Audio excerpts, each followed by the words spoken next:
السلام عليكم ورحمة الله وبركاته. إن الحمد لله نحمده ونستعينه ونستهديه ونستغفره ونعوذ بالله من شرور أنفسنا ومن سيئات أعمالنا. من يهده الله فلا مضل له ومن يضلل فلا هادي له. أشهد أن لا إله إلا الله وحده لا شريك له وأشهد أن محمدا عبده ورسوله. اللهم صل وسلم على محمد وعلى آله وصحبه والتابعين بإحسان إلى يوم الدين وبعد.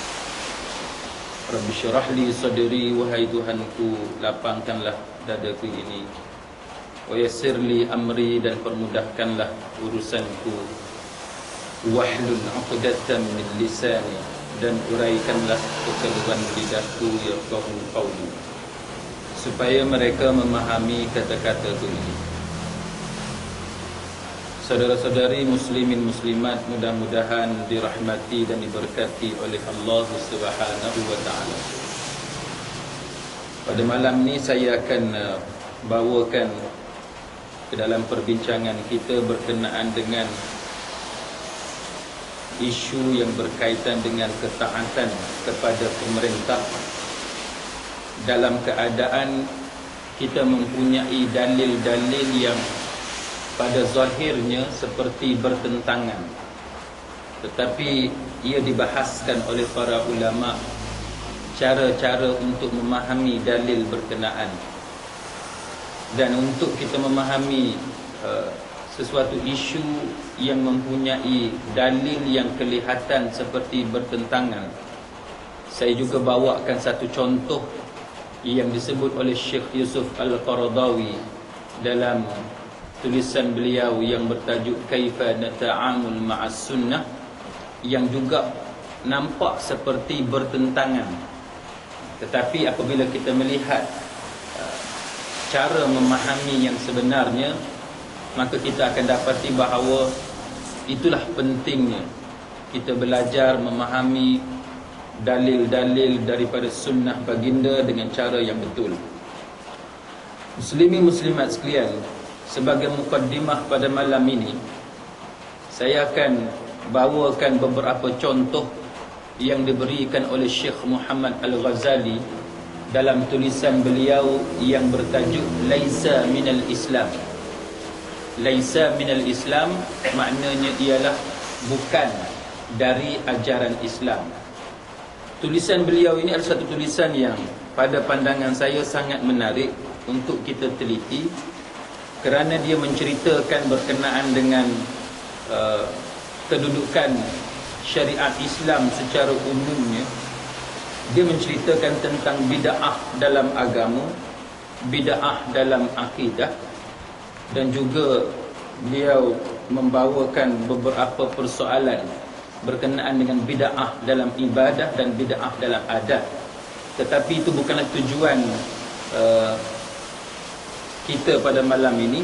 Cuma perbincangan kita akan teruskan dengan apa yang disebut dalam tulisan Syekh Muhammad Al-Ghazali ini, apabila beliau memetik kata-kata Imam Ibn Hazm, di mana berkata Imam Ibn Hazm bahawa orang yang suka menjilat pemerintah yang zalim itu berdalil dengan hadis-hadis yang berikut.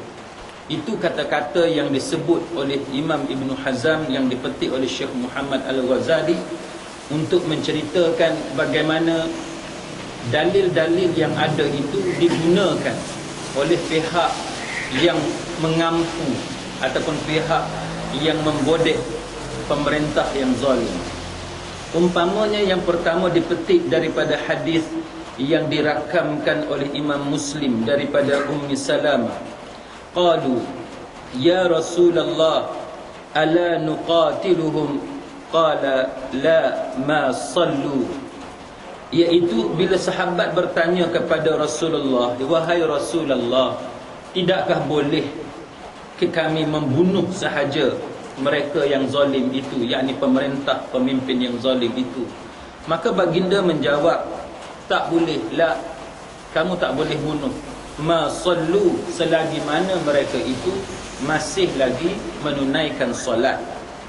Maka ini antara dalil yang seringkali digunakan bahawa kita tidak boleh menentang kerajaan yang zalim itu kerana larangan daripada Nabi sallallahu alaihi wasallam supaya tidak membunuh pemerintah yang zalim itu selagi mana mereka menunaikan solat. Yang kedua, juga direkodkan oleh Imam Muslim apabila dinyatakan illa an tarau kufran bawahan indakum fihi minallahi burhan, jangan kamu bunuh kecuali kalau kamu ketahui adanya tanda yang terang bahawa mereka itu kufur kepada keterangan-keterangan daripada Allah ataupun ayat-ayat daripada Allah yang ada pada kamu.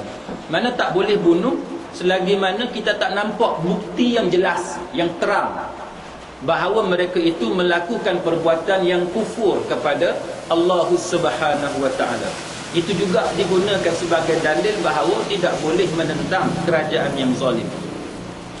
Kemudian kita melihat dalil yang ketiga, qultu kaifa asna'u ya Rasulullah in adraktu dhalik, qala tasma'u wa tuti'u lil amiri wa in daraba zahraka wa akhadha malaka fasma' wa ati'. Hadis Imam Muslim daripada Hudzaifah Al-Yamani. Apabila ditanya apa yang patut aku buat wahai Rasulullah, Hudzaifah tanya kepada Nabi, habis nak buat apa? Apa yang patut kami buat? Apa yang patut aku buat?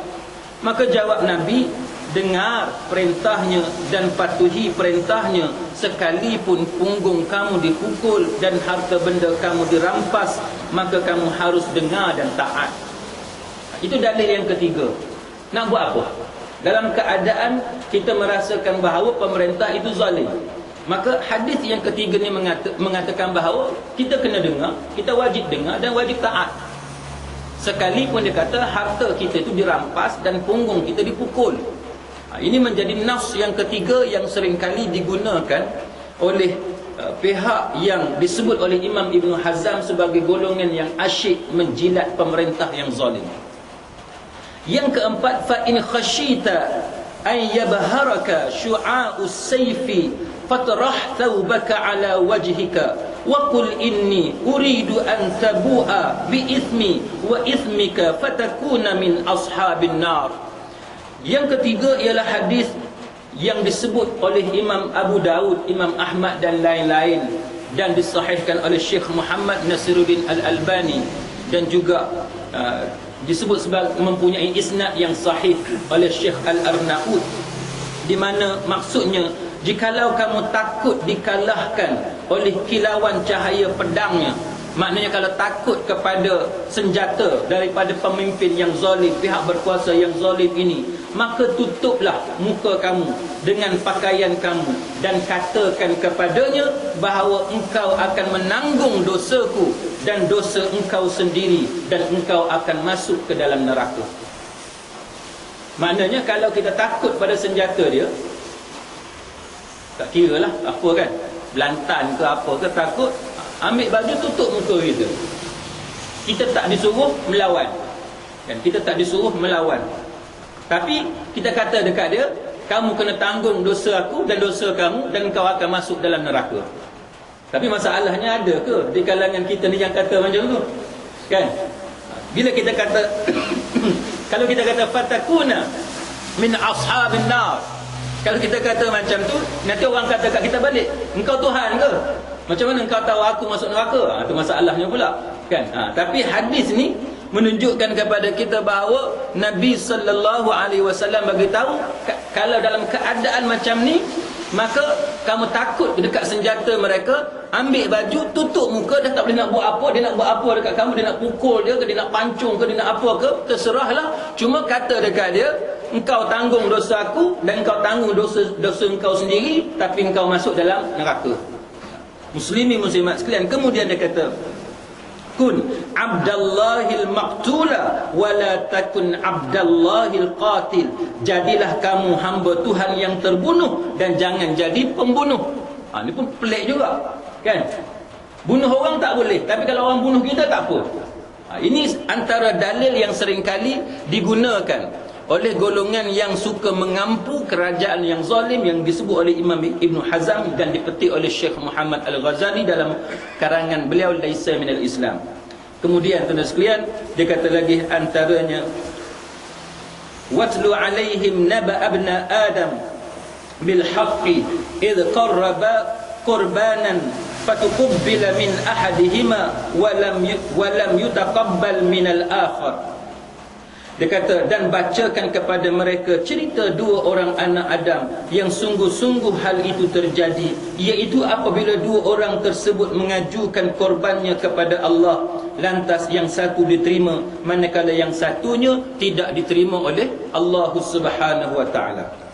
Baik, muslimin muslimat sekalian, apabila Syekh Muhammad Al-Ghazali dia ambil dalil-dalil ini yang disebut oleh Imam Ibn Hazm, dia kata di hujung tu dia kata bahawa hadis-hadis ini dia kata sebenarnya tak boleh dipakai. Dia kata tak boleh dipakai sebagai alasan untuk membiarkan kezaliman pemerintah. Dan dalam hal ini sebenarnya dia kata dia telah menceritakan dalam tulisan-tulisan beliau yang terdahulu. Baik, muslimin muslimat sekalian, sebab apa Syekh Muhammad Al-Ghazali kata macam ni? Sebab dia kata bahawa dalil-dalil ini apabila kita gunakan untuk dijadikan sebagai alasan bahawa kita tidak boleh menentang kezaliman pemerintah, maka dia kata dia akan menyebabkan dalil-dalil itu bertentangan dengan dalil-dalil yang lain. Dia akan bertentangan dengan dalil-dalil yang lain. Antaranya yang disebut oleh Syekh Muhammad Al-Ghazali, dia kata bahawa mustahil, dia kata mustahil Rasulullah sallallahu alaihi wasallam menyuruh kita bersabar, menahan diri apabila kita melihat kezaliman tu depan mata. Dia kata mustahil. Itu yang diperintahkan oleh Nabi sallallahu alaihi wasallam. Dan ayat tambahan saya, tuan-tuan, yang tadi ayat daripada Syekh Muhammad Al-Ghazali, ayat tambahan saya ialah lagi mustahil kalau Rasulullah suruh kita jadi ahli puak yang zalim. Itu lagi mustahil. Kalau tengok benda zalim pun mustahil, duduk dalam kumpulan yang zalim lagi mustahil. Baik, muslimin muslimat sekalian, dalil yang diguna pakai oleh Syekh Muhammad Al-Ghazali untuk menunjukkan bahawa dalil-dalil tadi tidak boleh dipahami dengan cara yang mana menyebabkan kita ni berkeyakinan bahawa kezaliman pemerintah itu hendaklah dibiarkan. Dia kata contoh yang pertamanya ialah surah Al-Ma'idah. Surah Al-Ma'idah ayat yang kedua. Dia kata surah Al-Ma'idah ayat yang kedua ini ialah satu mabda' ammah. Ialah satu kita kata prinsip umum yang ada dalam ajaran Islam, iaitu wa ta'awanu 'alal birri wat taqwa wa la ta'awanu 'alal itsmi wal 'udwan, iaitu tolong menolonglah kamu 'alal birri wat taqwa, dalam perkara kebajikan dan juga takwa. Itu prinsip asas dalam ajaran Islam. Kita kena tolong menolong dalam perkara yang baik, dalam perkara yang mendekatkan diri kita kepada Allah Subhanahu wa taala. Yang keduanya wala ta'awanu 'alal itsmi wal 'udwan, dan jangan kamu tolong menolong dalam perkara dosa dan perkara yang dikatakan sebagai permusuhan ataupun perbalahan. Maka kita akan dapati bahawa sepatutnya hadis-hadis Nabi dia tidak akan bertentangan dengan ayat Al-Quran. Satu, kalau kita belajar apa yang kita sebut sebagai masadir syariah, kan, masadir syariah, sumber-sumber syariat, dia ada Quran dan hadis. Bagi setengah ulama dia buat pembahagian masadir syariah dengan masadir fiqh, kan, antara sumber syariah dengan sumber fiqh dia bahagikan. Tak apalah, yang tu kita bincang kemudian. Tapi yang pentingnya ialah dua yang nombor yang paling atas tu ialah Quran dan hadis. Baik, Quran dan hadis. Kemudian yang bawah tu ijma', qiyas dan sebagainya. Apabila kita belajar tentang masadir syariah, yang kita mesti tahu bahawa sumber syariat dia tak boleh bertentangan antara satu sama lain. Dia tak boleh. Kalau berlaku pertentangan antara satu sama lain, maka dia ada langkah-langkah dan kaedah, metodologi yang ditetapkan oleh para ulama, cara macam mana kita nak selesaikan nas-nas yang dilihat seperti kontradik, bertentangan, berbeza antara satu sama lain. Dia ada cara dia, kaedah yang perlu kita patuhi. Kerana kita meyakini bahawa nas dia tidak akan bertentangan antara satu sama lain, sebab dia datang daripada asy-syari' yang satu, daripada sumber yang satu, iaitu Allah Azza wa Jalla. Kan? Quran datang daripada Allah. Hadis Nabi pun, walaupun Nabi yang ucap, Nabi yang buat, dia juga datang daripada Allah Ta'ala. Dan kata-kata fuqaha juga dia semuanya datang daripada Quran dan hadis. Maka sebab dia datang semuanya daripada Allah Azza wa Jalla, maka nas dia tak boleh berbeza antara satu sama lain. Dia tak boleh bertentangan antara satu sama lain. Itu yang ditekankan oleh Syekh Muhammad Al-Ghazali. Maka dia kata bahawa kita sedia sendiri maklum bahawa sabda Nabi tidak mungkin, dia kata mustahil bertentangan dengan firman Allah Ta'ala. Dan hal itu disebut oleh Allah Ta'ala, wa ma yantiqu 'anil hawa in huwa illa wahyu yuha. Nabi Muhammad itu dia tidak bercakap berdasarkan kepada nafsu dia. Tidak ada yang lain yang dia bicarakan, melainkan semuanya berasaskan kepada wahyu yang diberikan kepada dia. Baik. Muslimin muslimat sekalian, maka bila kita bercakap macam tu, yang pertamanya ayat Quran jelas mengatakan bahawa tolong menolong hanya dalam perkara baik, perkara takwa. Kita tak dibenarkan tolong menolong, bersubahat, membantu, bagi kerjasama dalam perkara yang disebut sebagai itsm wal udwan, dalam perkara dosa dan juga permusuhan. Tak boleh. Jadi mana mungkin tiba-tiba datang dalil lain yang menunjukkan bahawa kalau berlaku kezaliman yang dilakukan oleh satu puak yang tertentu, yang ada pangkat, yang ada kuasa, tiba-tiba kita disuruh mendiamkan diri, ataupun kita disuruh taat kepada pihak yang berkuasa. Mustahil benda tu berlaku. Baik. Muslimin muslimat sekalian, contoh disebut bahawa dalam satu hadis baginda, inna dima'akum wa amwalakum wa a'radakum haramun alaikum. Dia kata, Nabi kata, sesungguhnya darah kamu, harta benda kamu, kehormatan kamu adalah terjaga untuk kamu. Dalam satu keadaan, Nabi kata harta kamu tu terjaga, haram untuk orang mencerobohi harta kamu.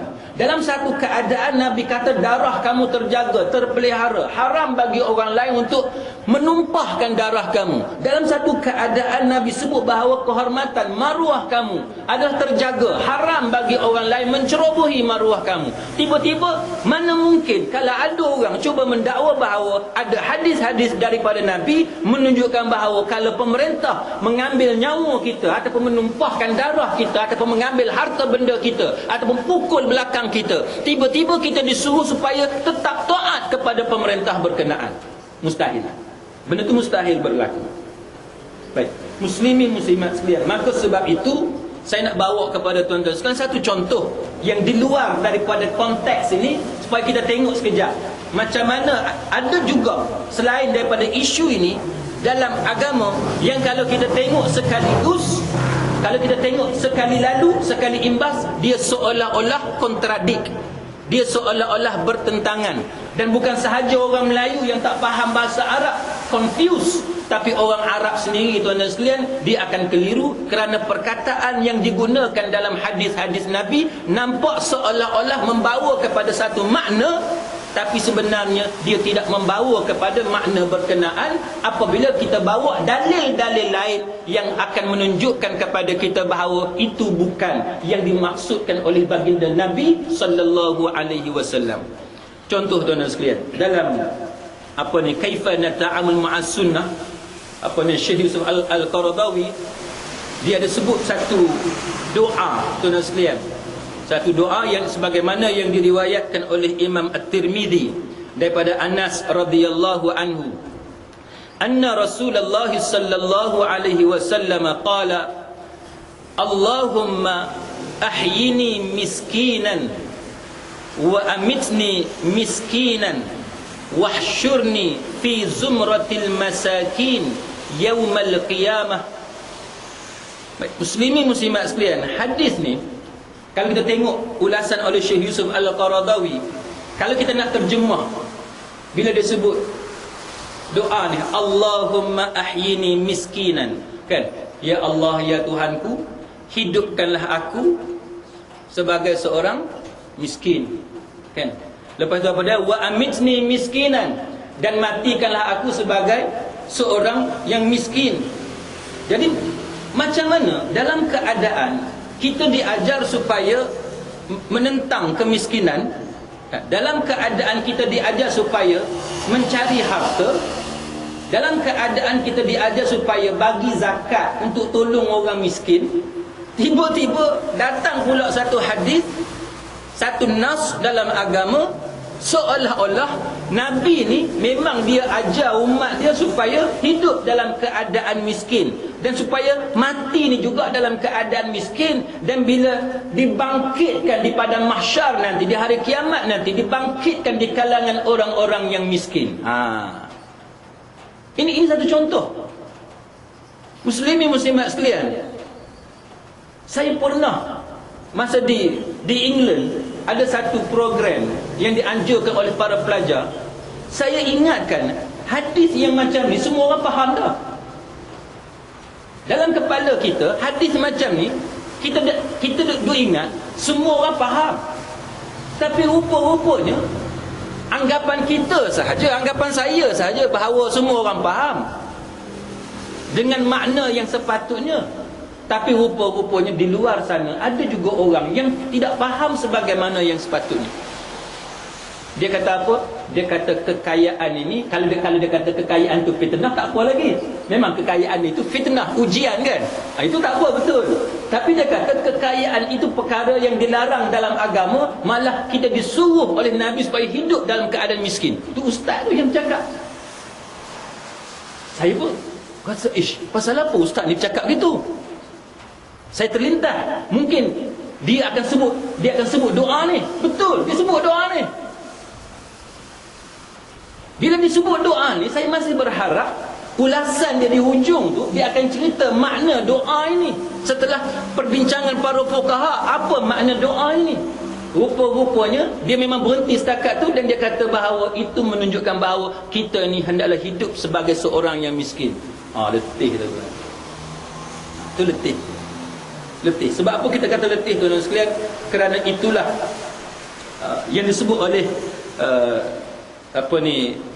Dr. Yusuf Al-Qaradawi dalam buku dia Kaifa Nata'amul Ma'as Sunnah, tentang salah faham. Dan dia kata kenapa perlu kita ni himpunkan hadis-hadis ni di bawah satu tajuk. Hak mana nampak kontradik tu, nampak bertentangan, dia kata perlu kita kumpul semua tu di bawah satu tajuk, supaya kita boleh faham dengan makna dia yang sebenar. Kita tak boleh mengaji hadis, tiba-tiba kita hurai satu hadis tu tanpa mengambil kira hadis-hadis ataupun nas daripada Al-Quran yang lain. Tak boleh, dia kata.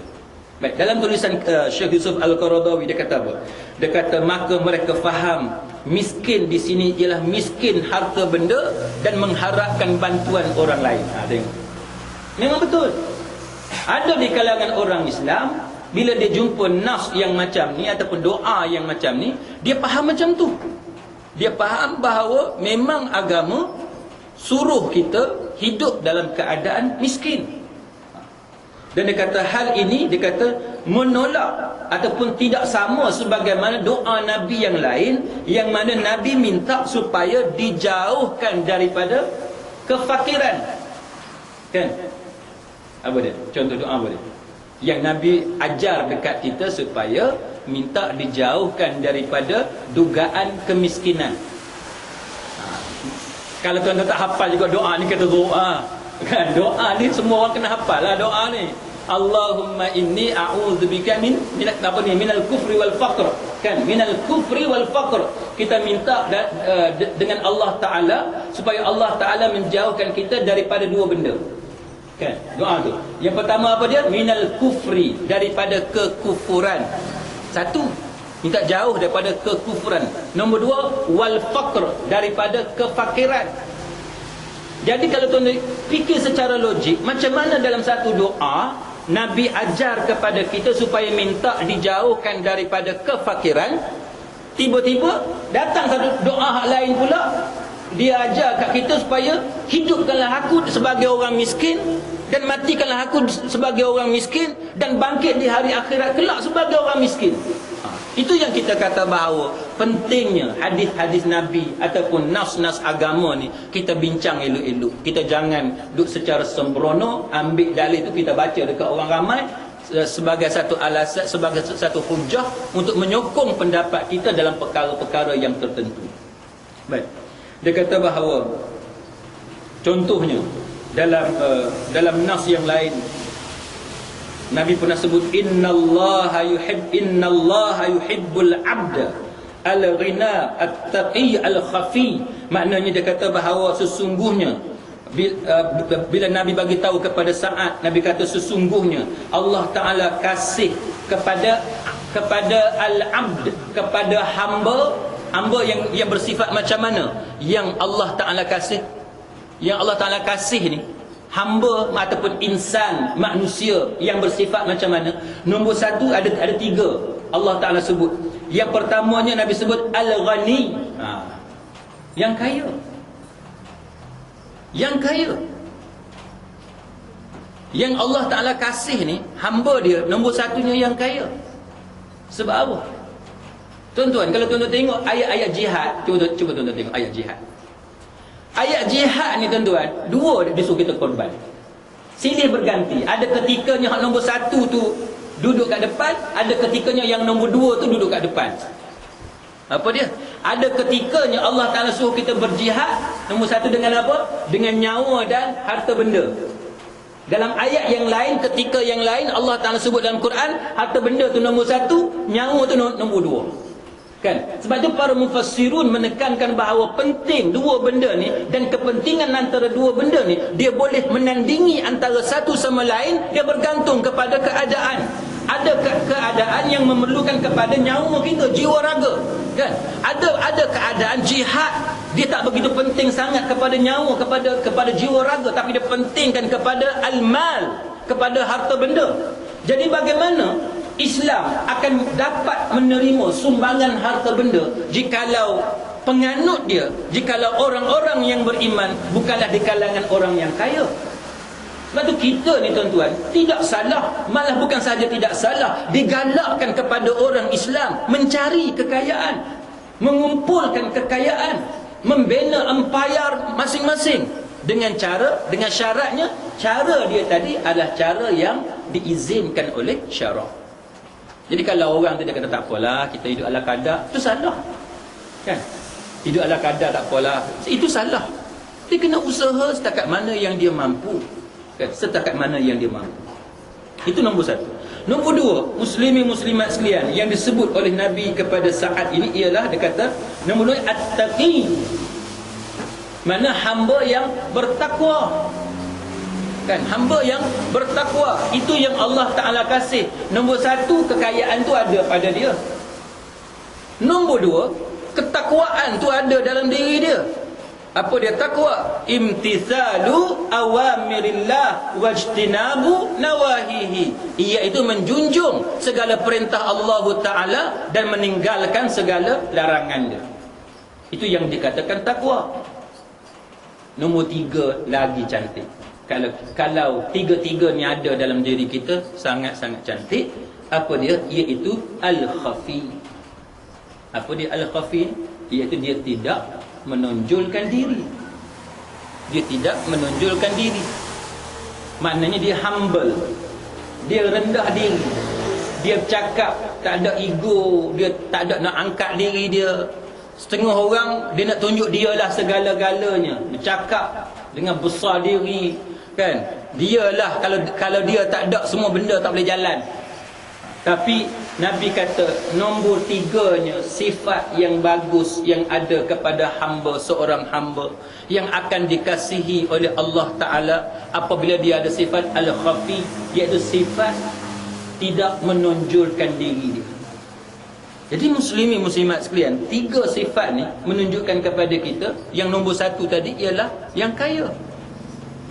Jadi kalau kita kata nas tadi memang satu nas yang suruh kita hidup dalam keadaan miskin, maka dia akan bertentangan dengan banyak nas-nas yang lain yang lebih kuat. Begitu juga dalam hadis yang lain, Nabi bagi tahu kepada Amr bin Al-As bahawa sebaik-baik harta itu ialah, yang kata al-malus salih itu ialah lil mar'is salih. Harta yang baik itu, harta yang baik adalah, sebaik-baik harta yang baik itu adalah harta yang ada kepada orang yang soleh. Kekayaan tu, kemewahan harta benda tu, sebaik-baik harta benda, sebaik-baik kekayaan itu, jikalau dia dimiliki oleh hamba Allah Ta'ala yang soleh, maka itu menunjukkan kepada kita bahawa hadis tersebut jikalau dipahami dengan kefahaman bahawa kita mesti hidup dalam keadaan miskin, maka hadis itu tertolak, tak boleh diterima. Jadi hadis tu dia bukan maksud macam tu sebenarnya.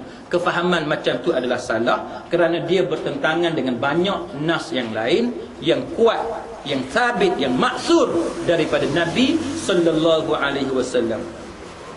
Baik.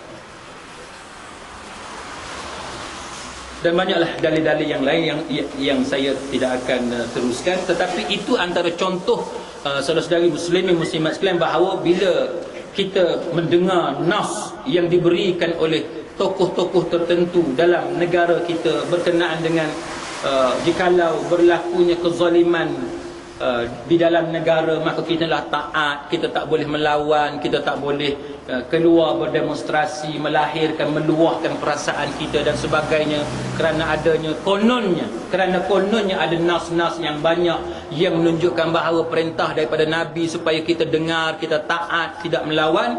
Maka itu di antara contoh bahawa penggunaan yang salah daripada nas berkenaan difahami dengan cara yang salah, sedangkan wujudnya ayat-ayat Al-Quran dan dalil-dalil yang lain yang menunjukkan bahawa pentingnya kita menentang kezaliman. Marra'a minkum munkaran, hadis itu sampai habis. Baik, muslimin muslimat sekalian, contoh yang disebut oleh Syekh Muhammad Al-Ghazali, nombor satunya dia kata kerana Nabi sendiri, dia kata Nabi sendiri pernah menyebut marra'a minkum munkaran falyughayyirhu biyadihi in istata'a fa in lam yastati' fa bi lisanihi fa in lam yastati' fa bi qalbihi wa dhalika adhaful iman laisa wara'a dhalika min al iman min syai'. Nabi kata marra'a minkum, siapa-siapa di kalangan kamu yang melihat sesuatu kemungkaran, fal yughayyiruhu biyadihi, maka hendaklah kamu ubah dengan tangan. Hendaklah kamu ubah dengan tangan, istata'a, selagi mana kamu mampu mengubah dia. Kalau kamu mampu, fa illam yastati' fa bilisanih, kalau kamu tak mampu, dengan mulut, dengan lidah, dengan kata-kata. Fa illam yastati' fa biqalbih, tak mampu juga, maka dengan hati. Maka selepas daripada itu, maka Nabi menyebut bahawa itu adalah selemah-lemah iman.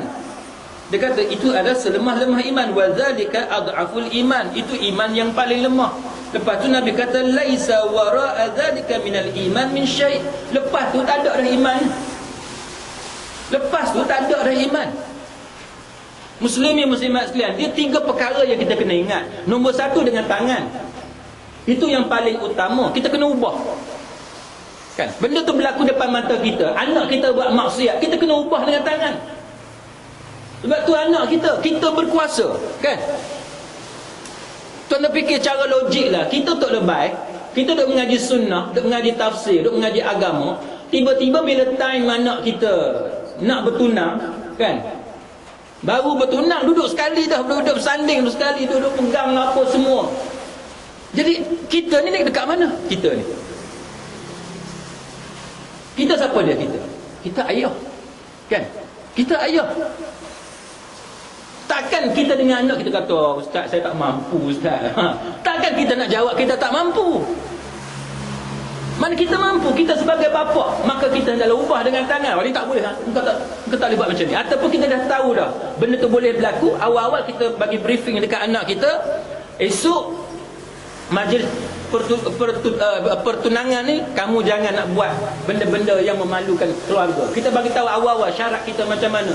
Nak ambil gambar, kalau nak ambil gambar cara dia macam mana. Bagi tahu awal-awal kita guna kuasa veto kita sebagai bapa, sebagai ketua keluarga. Itu yang kita kata marra minkum munkaran tu, kan? Dengan kuasa. Sebab kita memang berkuasa, kita bapa. Kalau dalam rumah tangga seorang ayah sampai tak boleh halang kemaksiatan anak dia, ayah apa macam tu? Itu contoh yang mudah lah, kan? Kalau kita nak sebut dalam konteks masyarakat kita hari ni. Tapi katalah, kita buat andaian, kita berada dalam satu keadaan yang mana tak boleh kita nak halang dengan tangan, dengan kuasa ni tak boleh. Sebab memang kita tidak ada kuasa, kan? Sebab memang kita tidak ada kuasa. Contohnya apa dia? Yang duk berlaku dalam masyarakat, kan? Benda-benda yang kita kata benda khurafat dan sebagainya, benda bid'ah dan lain-lain, yang mana kita sebagai ahli masyarakat biasa yang kita tak ada kuasa. Nak ubah dengan tangan tak boleh. Kita ada mulut. Takkan kita nak senyap, kita cakap lah. Oh ni tak boleh buat, ni tak betul, kan? Kalau dulu-dulu, saya tak tahu sekarang ni masih ada ataupun tidak, kan? Tapi kalau dulu-dulu lenggang perut dan sebagainya, kan? Beritahulah, pasal aku buat macam ni berdosa, ni benda karut dan sebagainya. Kita cakap dengan mulut kita. Nombor 3, tuan-tuan sekalian, yang kata adhaful iman ni ialah dengan hati. Saya nak tanya tuan-tuan, kalau orang tu dia benci satu benda dengan hati dia, dekat muka nampak? Dekat muka nampak? Kecuali tuan-tuan ni penipu profesional. Memang kaki tipu punya. Kaki tipu dia lain. Dia buat muka selamba je, kan? Saya kalau saya menipu, contoh katalah saya, tuan-tuan menipu, boleh nampak dekat muka tu, kan? Kita boleh nampak tu, kita boleh nampak dengan mata dia tu macam mana, dengan air muka tu macam mana. Kita boleh agak dah dia ni menipu. Macam anak kita lah, kan? Budak-budak dia nak tipu ayah dia, kan? Kita suruh dia mandi, kan? Tapi dia bagi tahu kat ayah, dia nak bagi tahu kat kita ni, ayah ni, dia nak bagi tahu dia mandi dah. Kita tengok dia pun kita tahu dia tak mandi. Nombor 1. Nombor 2, cara dia bercakap kita tahu dah, dia memang menipu. Pasal apa? Hati tu. Jadi cuba tuan-tuan bayang macam mana satu orang kalau dia tak suka dekat satu benda, dia boleh duduk sekali, dia boleh bergelak ketawa sekali, dia boleh riang-ria bersama dengan golongan yang melakukan maksiat. Boleh terima ke? Tak boleh terima. Kalau kita satu orang yang memang menentang kemungkaran, satu orang yang membenci kemungkaran, apatah lagi benda-benda zalim, kan? Benda-benda yang dilakukan secara zalim, yang terang-terang, maka mustahil, susah kita nak percaya tuan-tuan, kalau orang tu dia boleh bagi tahu aku tak redha dalam hati aku, tapi aku tak mampu nak bagi tahu, kan? Tapi muka dia tu kalau duduk sekali dengan puak-puak yang zalim, berseri-seri, kan? Ceria je nampak muka dia. Itu payah kita nak terima tuan-tuan, payah. Sebab itu dalam hadis ni ujung tu dia kata, selepas daripada itu, Nabi kata wara azalika, belakang tu, selepas daripada hati tu dia kata apa ni, tak ada satu benda pun lagi. Mana tak ada dah iman selepas daripada tu. Jadi muslimin muslimat sekalian, kalau kita ni seorang yang benar-benar yang dikatakan sebagai menentang kezaliman, maka sudah tentulah kalau kita tak mampu nak tegur dengan tangan kita, tak mampu tegur dengan lidah, dengan kata-kata, dan kita mendakwa bahawa kita tidak redha, kita menegur dengan hati, kita kata dengan tidak redha, maka sudah tentu tidak redha kita tadi terpancar pada wajah. Sudah tentu tidak redha kita tadi terpancar pada perilaku, ada kepada bahasa tubuh, body language dia ada. Tuan-tuan sekalian, kita boleh tengoklah dalam masyarakat, kita tahu kalau orang tu dia tak suka satu benda, kita boleh agak dah, kan? Kita hidang dia makanan dengan lauk yang dia tak suka, kita boleh agak dah dia tak suka lauk tu, kan? Payah kita nak tengok orang dia boleh tipu kawan dia, dia tak suka lauk tu tapi dia buat suka. Payah tuan-tuan, kan? Payah. Sebab tu manusia ni kita boleh agak. Jadi kalau dia duduk dalam kumpulan yang melakukan kezaliman, dia boleh bergembira dalam kumpulan yang zalim, maka bagaimana mungkin dia nak bagi tahu bahawa dia tak redha dengan kumpulan yang zalim? Sebenarnya erti kata yang sebenarnya, dia memang redha untuk duduk bersama-sama dengan kumpulan yang zalim. Baik, muslimin muslimat sekalian. Kemudian Syekh Muhammad Al-Ghazali, dia bawa hadis yang kedua, la ta'ata fi ma'siyatin innamat ta'atu fi ta'ati wa ala ahadikumul as-sam'u wa ta'atu ma lam yu'mar bi ma'siyatin fa in umira bi ma'siyatin fala sam'a wa la ta'ah. Dia kata tidak ada ketaatan kepada perbuatan derhaka. Tidak ada, Nabi sebut dalam hadis ini, tidak ada ketaatan kepada perbuatan derhaka. Taat itu semata-mata untuk kebaktian kepada Allah Subhanahu wa taala. Kerana itu kamu mesti memperhatikan dan taat selama mana kamu tidak diperintah untuk derhaka kepada Allah. Kalau kamu diperintah untuk derhaka, tidak perlu kamu dengar dan tidak perlu kamu taat kepada perintah berkenaan. Mana hadis ni very clear, kan? Sangat-sangat jelas menunjukkan kepada kita bahawa tidak boleh taat dalam perkara maksiat.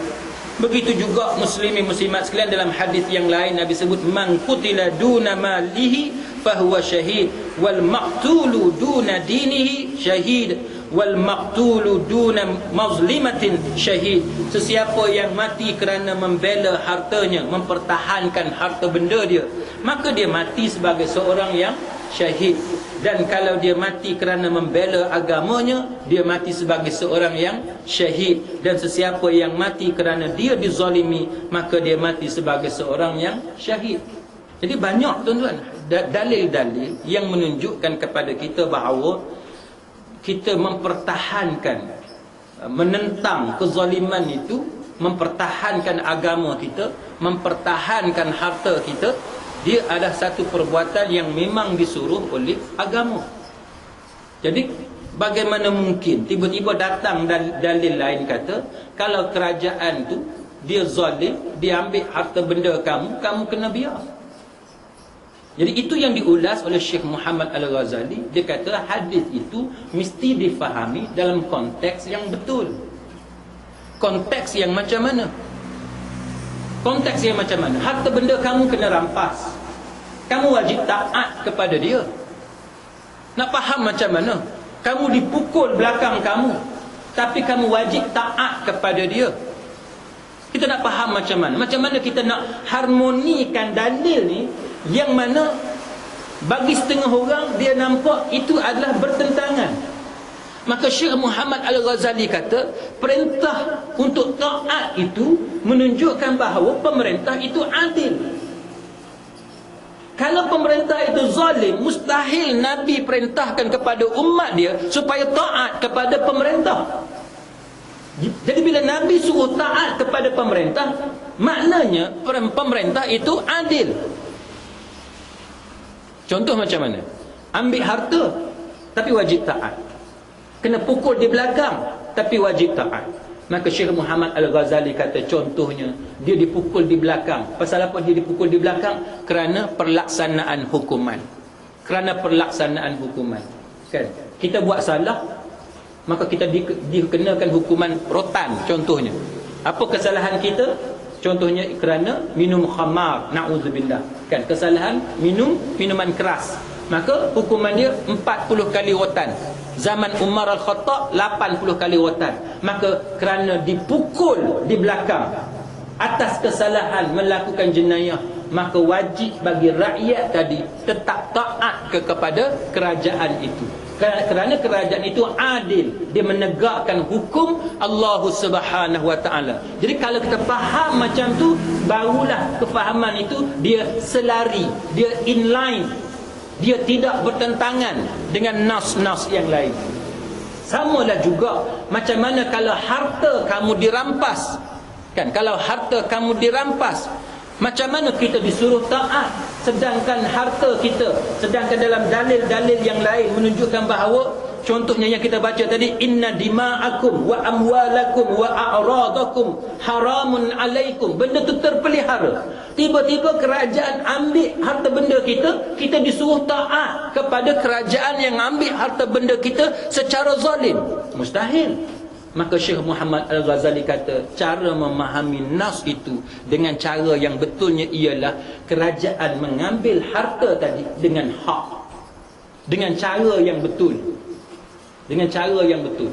Kalau dalam konteks masyarakat kita hari ini, contohnya kerajaan denda kita atas kesalahan yang kita buat. Kan? Sekarang ni macam-macam undang-undang ada kan? Undang-undang apa sekarang ni yang membolehkan kerajaan rampas harta benda kita? Antaranya kesalahan yang kalau tuan-tuan buat, kerajaan boleh rampas harta tuan-tuan, antaranya rasuah. Tuan-tuan terlibat dengan rasuah, dia ada peruntukan undang-undang yang menunjukkan bahawa kerajaan boleh rampas harta tuan-tuan. Apa lagi? Iaitu Akta Penggubahan Wang Haram, Anti-Money Laundering Act. Akta Penggubahan Wang Haram. Siapa yang terlibat dalam kesalahan di bawah Akta Penggubahan Wang Haram, maka kerajaan dia ada kuasa dari segi undang-undang untuk rampas harta tuan-tuan. Apa lagi yang kerajaan boleh rampas harta tuan-tuan? Antaranya ialah di bawah Akta Dadah Berbahaya. Akta dadah berbahaya, kalau pihak berkuasa, pihak polis dia siasat, dia dapati, dia ada sebab yang kukuh untuk mengatakan bahawa harta yang tuan-tuan ada itu ialah harta yang terhasil daripada jenayah yang tuan-tuan buat, maka dia kata bahawa boleh bagi kerajaan untuk merampas harta tersebut yang terhasil daripada aktiviti jenayah. Maka apabila kerajaan dia merampas harta tuan-tuan kerana jenayah yang tuan-tuan buat, maka betul sebagaimana yang Nabi kata bahawa kamu wajib taat walaupun harta benda kamu dirampas. Maka cara pemahaman ini adalah lebih tepat dan lebih harmoni dengan nas-nas yang kita sebutkan sebentar tadi. Kalau kita faham bahawa kerajaan yang zalim sewenang-wenangnya dia boleh rampas harta tuan-tuan, kan? Tanpa ada sebab yang sah dari segi undang-undang, dia boleh ambil lah macam tu je. Tiba-tiba kita disuruh taat. Tuan-tuan boleh bayang tak bagaimana sistem pemerintahan kerajaan Islam dia akan jadi macam mana? Kalau benarlah Nabi memang perintahkan umat dia supaya taat kepada pemerintah walaupun dia rampas harta tuan-tuan secara zalim, apa yang tuan-tuan akan nampak? Akan jadi kepada negara Islam. Mana kita akan nampak bagaimana selepas itu negara-negara Islam ataupun kerajaan-kerajaan Islam menjadi kerajaan yang sangat zalim. Dia boleh rampas dengan sewenang-wenangnya harta rakyat dia, sedangkan negara-negara demokrasi yang bukan Islam ni, yang tidak berpegang kepada Quran dan Sunnah, dia sangat-sangat menjaga harta benda rakyat. Lepas tu apa jadi? Punah agama, rosak agama. Sebab apa rosak? Yang pertamanya kerana dia akan menyuburkan, dia akan promote kerajaan yang zalim. Kerajaan Islam akan jadi kerajaan yang zalim. Orang yang naik sebagai pemimpin ada pemimpin yang zalim. Itu nombor satu. Nombor duanya, apa yang akan berlaku ialah para ulama akan menjadi golongan yang membela kezaliman, bukannya ulama yang menentang kezaliman. Maka di mana dia yang disebut sebagai Sayyidus Syuhada, Hamzah bin Abdul Muttalib, wa rajulun qama li imamin ja'ir fanahahu fa'amarahu wa nahahu faqatalah, iaitu ketua bagi syuhada ialah Hamzah bin Abdul Muttalib, dan lelaki yang bangkit di hadapan pemerintah yang zalim, yang jahat, dan dia perintahkan, dia menyuruh kebaikan kepada pemimpin yang zalim itu, dan dia menghalang, dia melarang pemimpin yang zalim itu daripada buat jahat. Tiba-tiba dia dibunuh oleh pemimpin yang zalim itu. Maka dia dengan Hamzah bin Abdul Muttalib menjadi ketua syuhada. Tu, saudara-saudari muslimin muslimat sekalian. Jadi sebab itu kita akan tengok bahawa apa yang berlaku dalam masyarakat kita pada hari ini sebenarnya kerana ada golongan ahli-ahli ilmu ataupun the so-called ulama sarjana Islam, yang sama ada dia sengaja ataupun tidak sengaja, wallahu a'lam, tetapi dia telah menggunakan pakai cara faham yang salah daripada nas-nas agama. Kemudian Syekh Muhammad Al-Ghazali juga dia bawa kepada kita contohnya, la ta'murunna bil ma'ruf wa la tanhauna 'anil munkar aula ya man, dia kata aula ya ummannakumullahu bi'azabin min indih Hadis ini diriwayatkan oleh Imam Ibnu Majah, Abu Daud, At-Tirmizi dan Imam Ahmad. Dia kata, hendaklah kamu ini suka untuk melakukan amar ma'ruf dan nahi mungkar. Dia kata, ataupun dia kata, kalau kamu tak buat benda macam tu, kalau kamu tidak menegakkan amar ma'ruf dan nahi mungkar, hak kita bimbang apa dia? Hak kita bimbangnya, dia kata dekat sini bahawa Allah Ta'ala akan meratakan, menyebarkan azab dia, siksaan dia kepada kamu. Na'udzubillah min zalik. Hadis ni tuan-tuan, dia nak bagi tahu bahawa kalau kita nampak kezaliman tu, tugas kita ialah halang kezaliman tadi. Kalau kita tak halang, maka dia akan merebak. Dia akan merebak dan kita semua akan susah.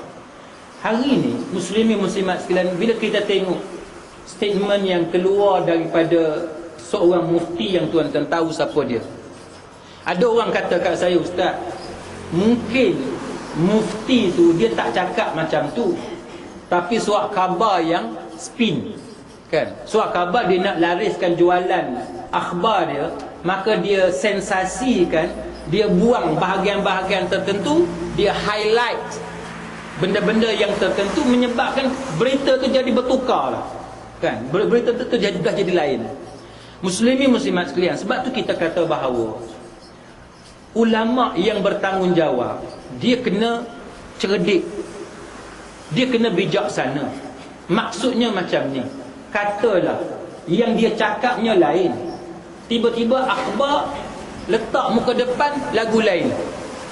Kalau seorang mufti ataupun seorang ulama yang bertanggungjawab dan yang cerdik, dia kena cepat-cepat perbetulkan statement tu.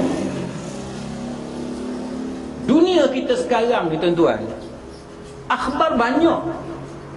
Akhbar yang dicetak ada, akhbar online pun ada.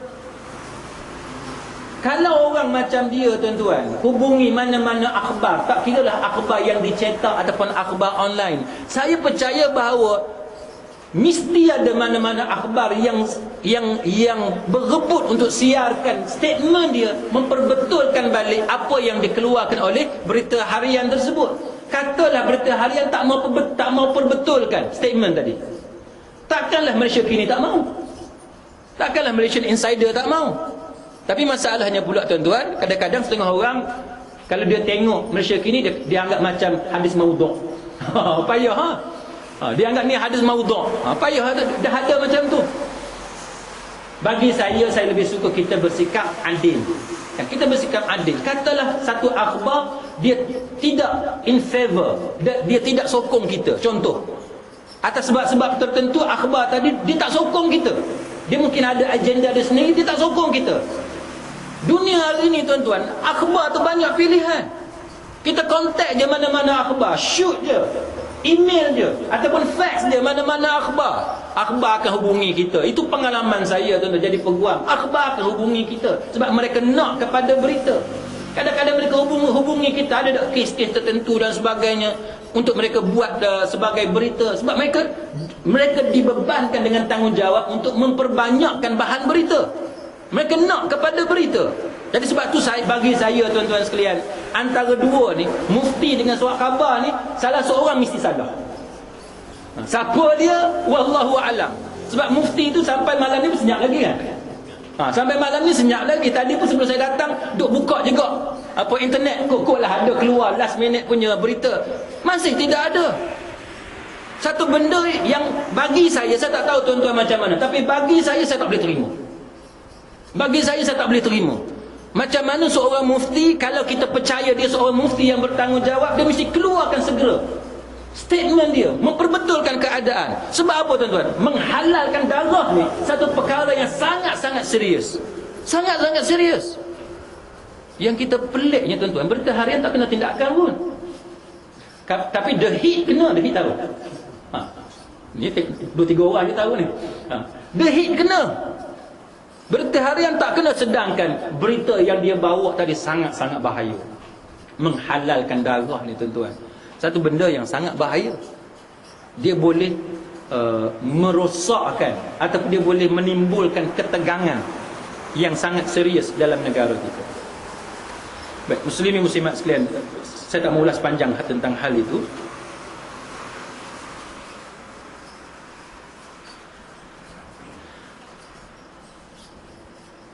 Kemudian akhir sekali tuan-tuan sekalian, yang diulas oleh Syekh Muhammad Al-Ghazali, dia kata dalam satu riwayat yang direkodkan dalam Sahih Imam Muslim, Nabi sallallahu alaihi wasallam bersabda, al-muslimu akhul muslim la yuslimuhu wa la yuzlimuhu. Dia kata bahawa orang Islam ni, dia kata saudara bagi orang Islam yang lain.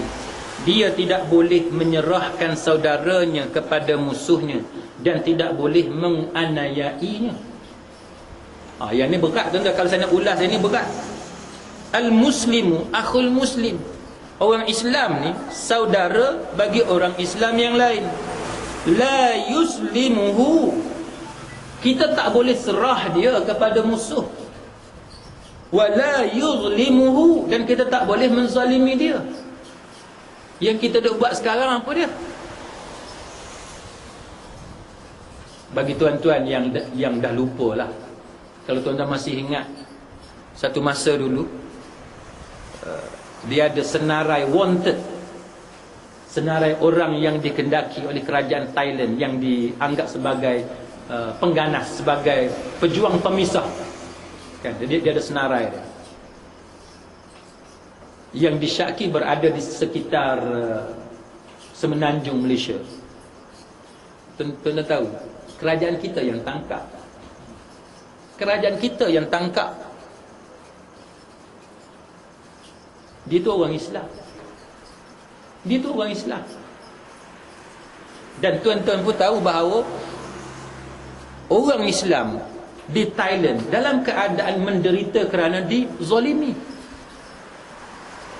Kalau saya boleh sebut satu dua contoh, dan tuan-tuan pun sedia maklum kan, bagaimana tentang pembunuhan beramai-ramai dan terak tentera tu, dia sumbat macam sardin tu kan, berlapis-lapis. Mati yang kena tembak tu mati kena tembak lah, tapi ramai yang mati sebab lemas. Yang bicara perbicaraan tribunal yang dibuat di Thailand, apa dia punya verdict? Verdict dia kata dia kata tentera Thailand salah dari segi prosedur. Dia kata sebab apa, sumbat orang macam sardin, lepas tu baringkan dia berlapis-lapis, menyebabkan orang tu kelemasan kan, mati dan sebagainya. Tapi dia kata memandangkan keadaan masa tu yang bilangan terak yang tak banyak, tentera tidak ada pilihan, maka dia kata bahawa mahkamah memahami kesulitan yang dialami oleh pihak tentera. Itu jawapan dia. Tuan-tuan boleh terima keputusan macam tu? Takkanlah kerajaan Thailand ada 2-3 biji terak je. Tuan-tuan tengok. Dan tuan-tuan pun tahu bagaimana berapa ramai pemimpin Melayu petani yang dibunuh kan, imam-imam yang agak lantang. Saya malam ni boleh lantang sebab ada dekat Malaysia. Kan? Kalau dekat Fatah ni saya tak boleh lantang. Masa saya di UIA tuan-tuan, kami buat program di Fatah ni, buat program bakti siswa di Fatah ni. Lepas tu pihak masjid minta wakil pelajar untuk menyampaikan khutbah Jumaat. Jadi dia pun minta saya bagi khutbah Jumaat. Masa tu saya dalam tahun 3 di UIA, saya bagi khutbah Jumaat. Kita masa tu budak tuan-tuan, umur 23. Kat Fatah ni khutbah jihad lah. Khutbah jihad tuan-tuan kan, belasah betul-betul dalam masjid tu. Turun daripada masjid, semua pakat main salam. Dia kata, ustaz, dia kata, kalau ustaz duduk sini, ustaz mati dah lepas ni. Dia orang beritahu awal lagi. Dia kata, ustaz, kalau ustaz rakyat sini, esok ustaz tak ada dah, dah kena ambil dah, dia kata. Maknanya mereka dah terima dah bahawa mana-mana imam, mana-mana ahli agama yang lantang, yang menyampaikan ceramah, kuliah, khutbah yang lantang dan sebagainya, mereka akan hilang begitu sahaja. Dan kita tahu bahawa mereka dibunuh. Tiba-tiba tuan-tuan, pemimpin kita, dia buat satu perbuatan yang bercanggah dengan hadis Nabi yang kata al-muslim akhul muslim. Orang Islam tu saudara bagi orang Islam hak lain. Dia tak boleh serahkan orang Islam tu, saudara dia, kepada musuh, dan tak boleh menzalimi dia. Tiba-tiba kita ni konon-kononnya kerana apa ni tuan-tuan, kerana apa ni negara jiran ada MOU, ada perjanjian dan sebagainya. Saya boleh terima tuan-tuan dalam bab jenayah. Dalam bab jenayah kita boleh terima. Tapi dalam bab kezaliman yang dikenakan kepada orang-orang Fatani yang mereka kemudiannya masuk ke dalam negara, bersembunyi di sini, saya sangat-sangat menentang cara kerajaan mengendalikan kes berkenaan dengan tangkap dua orang tersebut dan diserahkan kepada kerajaan Thailand. Sampai sekarang mereka tidak diketahui hidup ataupun mati. Ini cerita dah 7-8 tahun yang lalu. Satu benda yang kita rasa sedih, sebabnya dalam hadis Nabi jelas menunjukkan bahawa kalau kita benar-benar seorang Islam, benar-benar Islam yang tulen, yang sejati, kita tak akan khianat kepada saudara seagama. Apatah lagi kita tahu mereka dikhianati. Sama juga dengan Burma, dengan negara-negara lain yang mana kita dapati bahawa yang khianat ini kebanyakannya golongan yang berkepentingan. Bagi mereka, mereka nak kumpulkan kekayaan, kuasa dan sebagainya. Apa yang nak jadi kepada orang Islam yang lain, mereka tidak peduli. Jadi sebab itu muslimin-muslimat sekalian, saya tak sempat nak ulas tentang buruh, tapi saya dah ulas sedikit sebanyak di Masjid Sembilang.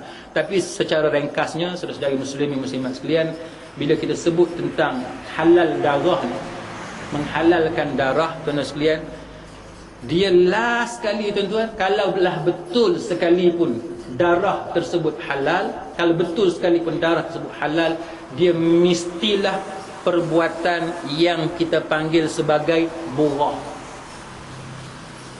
Buruh dia berbeza dengan demonstrasi. Buruh dia berbeza dengan piket, kan? Buruh tuan-tuan yang menyebabkan dibenarkan kepada kerajaan untuk membunuh apa yang dipanggil sebagai pemberontak ini, apabila nombor satunya mereka ini memberontak terhadap kerajaan. Dia memberontak, tujuan dia nak guling kerajaan, dia menentang kerajaan. Demonstrasi ni tuan-tuan, dia tidak bersetuju dengan sesuatu polisi yang dibuat oleh kerajaan dan dia nak zahirkan ketidaksetujuan tadi, penentangan yang berbeza. Nampak menentang juga, tapi dia menentang yang berbeza. Dalam parlimen, kan, dalam parlimen, ahli parlimen menentang polisi kerajaan. Itu ada yang kita panggil sebagai cara demokrasi. Penentangan dalam parlimen kita tak panggil buruh, sebab itu dibenarkan oleh undang-undang. Sama dengan demonstrasi. Tuan-tuan tengok, negara kita ni kita panggil negara demokrasi. Dalam kutubah tadi pun saya ada sebut bagaimana antara aspek yang sangat penting yang dipanggil sebagai essential, kan, satu elemen yang sangat utama yang mesti ada dalam sebuah negara yang claim, yang mendakwa dia sebagai sebuah negara demokrasi. Benda yang paling essential ialah freedom of assembly, iaitu kebebasan untuk berkumpul, termasuk demonstrasi itu dianggap sebagai amalan negara demokrasi. Tuan-tuan tengoklah mana-mana negara demokrasi dalam dunia, mereka tidak mengharamkan demonstrasi. Negara demokrasi dalam dunia, tuan-tuan sekalian, dia tidak haramkan demonstrasi. Kerana demonstrasi itu ialah perhimpunan, sama ada secara formal ataupun informal, yang dibuat oleh rakyat bagi menyatakan bantahan di atas sesuatu isu yang membabitkan mereka, yang membabitkan masyarakat. Itu bukannya pemberontakan. Berontak dia lain. Pemberontakan ialah keluarnya beramai-ramai, yang mana mereka ni ada kekuatan, mereka ada senjata, dan mereka boleh, dengan ada senjata itu mereka boleh bunuh. Lepas tu ada orang tanya saya, Ustaz, tu ada parang? Saya payah nak jawab sebab kamera ada 3, tuan-tuan. Tapi saya boleh sebut sikit dekat tuan-tuan. Saya nak bagi tahu kepada tuan-tuan, saya kerja lawyer dah lama dah, tuan-tuan. Saya dah buat kes jenayah dan sebagainya.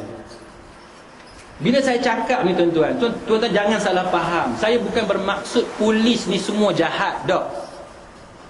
Bila kita cerita pasal ulama jahat, kita bukan bermaksud semua ulama jahat. Ni jangan salah anggap. Ni satu masjid tuan-tuan, dekat masjid Sungai Gelugur. kan. Dekat Masjid Sungai Gelogur saya habis-habis kuliah, tiba-tiba datang satu hamba Allah. Dia kata dia polis. Dia kata dia polis, tak betul ke tak saya tak tahu. Kan? Dia tak setuju sebab dia kata kuliah saya seolah-olah mengatakan semua polis jahat. Tuan-tuan, bila kita bagi contoh ada polis jahat, adakah itu bermaksud semua polis jahat? Kita bagi contoh polis jahat, bukan bermaksud semua polis jahat. Bila kita cerita pasal ulama jahat, adakah bermakna semua ulama jahat? Adakah bermaksud semua tok guru jahat? Tak. Bila kita cerita pasal orang Islam yang jahat, adakah makna semua orang Islam jahat? Bukan. Pasal apa ya kita nak faham macam tu? Bila kita bagi contoh ada orang jahat, orang tu ialah yang jahat. Dia tak puas hati sebab masa saya kuliah tu, saya baru balik daripada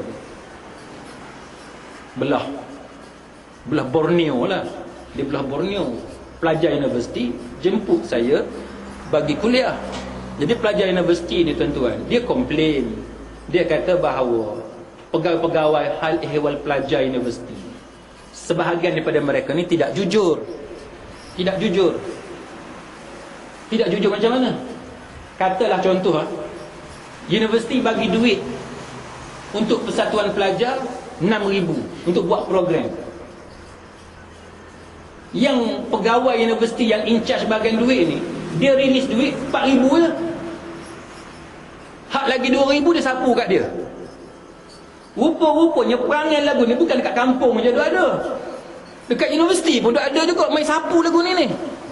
Jadi saya ceritalah dalam kuliah tu, saya kata bagaimana pelajar pun dah komplain sikap pegawai universiti yang tidak amanah. Dan ini bukan kali pertama kita dengar komplain daripada universiti, pelajar universiti, pegawai universiti berkenaan dengan pegawai-pegawai tertentu yang songlak duit yang bukan hak dia. Saya kata macam tu. Tiba-tiba kawan tu tuduh saya ni tangkap burung, cara pukal kan. Mana semua sekali pegawai itu semua jahat. Kita tak pernah bermaksud macam tu tuan-tuan. Kita tak pernah bermaksud macam tu. Kita cuma bagi contoh macam mana ada orang yang tidak amanah dalam mengendalikan aktiviti-aktiviti student. Jadi saya bagi tahu dekat student tadi, saya kata kenapa tak komplain kepada pegawai yang lebih tinggi, kan? Komplain lah. Kalau pegawai tu dia ada jawatan apa-apa, kita komplain kepada pegawai yang di atas dia. Dia kata dia dah komplain. Saya pun tanya, apa jawapan pegawai yang kita bagi tahu, yang kita adukan masalah? Pegawai itu kata dia tahu berkenaan dengan salah laku pegawai tersebut. Tapi dia kata dia tak boleh buat apa-apa kerana pegawai tersebut orang kuat, orang tertentu di negeri itu. Tak boleh buat apa. Itu masalah dia. Dan itulah juga masalah yang berlaku kepada selebriti dalam TV. Kalau saya sebut nama, tuan-tuan semua kenal. Kan? Yang ada DR dekat depan nama dia tu. Dia nak naik pangkat, dia copy paste artikel orang untuk naik pangkat 52 ke 54, saya tak reti lah grade tangga gaji apa semua ni. Sebiji-sebiji artikel kawan tu dalam blog, sebiji-sebiji itulah yang dia submit kepada jawatan kuasa untuk naik pangkat dia, tuan-tuan. Dengan kesalahan grammar lagi, tulis dalam bahasa Inggeris, kesalahan grammar pun serupa sebiji-sebiji dengan hak kawan tu. Sampai sekarang ada atau tidak tindakan dikenakan? Tak ada. Pasal apa? Kita jawab sendirilah pasal apa. Sebab tu orang sekarang dia suka masuk kumpulan tertentu sebab dia tahu kalau dia buat salah pun dia immune, dia kebal. Jadi tuan-tuan, keballah atas dunia. Akhirat nanti tuan-tuan jawab di hadapan Allah Subhanahu Wa Taala. Balik pada cerita kita tadi, saya kerja sebagai peguam, tuan-tuan. Komplain ni banyak komplain. Saya ambil satu contoh, tapi saya bagi contoh kepada tuan-tuan ni. Sekali lagi saya nak tekankan, sikit lagi tuan-tuan ni duduk mengantuk-mengantuk, tuan-tuan dengar sekerat. Sekali lagi saya nak tekankan, bukan semua polis jahat dah. Polis sebagaimana kita semua. Ada ustaz baik, ada ustaz jahat, ada tok guru baik, ada tok guru jahat, sama. Polis pun sama, ada polis baik, ada polis jahat. Lagu tu je. Baik. Ulang lagu tu, kalau tak faham lagi jaga. Baik. Bila saya kendalikan kes, saya dulu tuan-tuan, masa baru-baru keluar UIA, antara kes yang saya ada ekspertis, saya ada kepakaran ialah kes judi. Sebab tu tuan-tuan kalau nak kelentong saya bab judi, tuan-tuan tak boleh kelentong. Saya lebih mahir bab judi daripada tuan-tuan. Walaupun saya tak pernah berjudi. Tapi saya lebih mahir dalam bab judi ni. Saya mengendalikan Section 2AA Common Gaming House Act, Akta Rumah Perjudian Terbuka.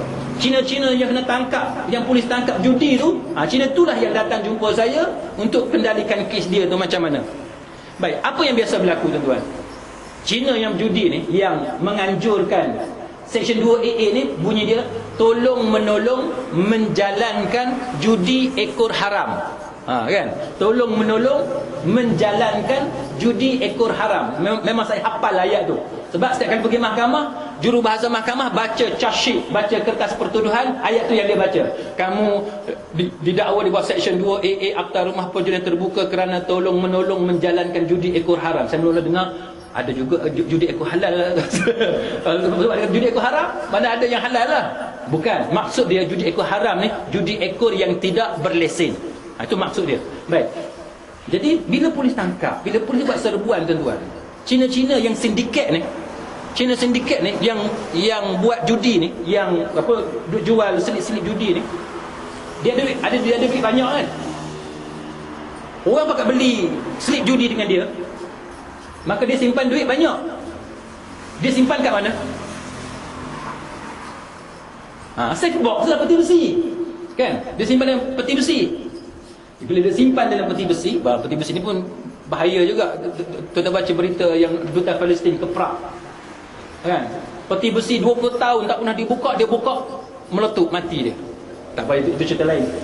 Tapi nak ceritanya tuan-tuan sekalian, yang buat judi ni, dia ada peti besi. Dalam peti besi ni, yang saya duk biasa kendalikan kes, dia ada 12,000, 30,000, 40,000 dalam peti besi tu, kan? Jadi bila polis serbu, antara benda yang polis akan suruh Cina tu buka ialah peti besi. Sebabnya duit tadi dia akan jadi barang kes.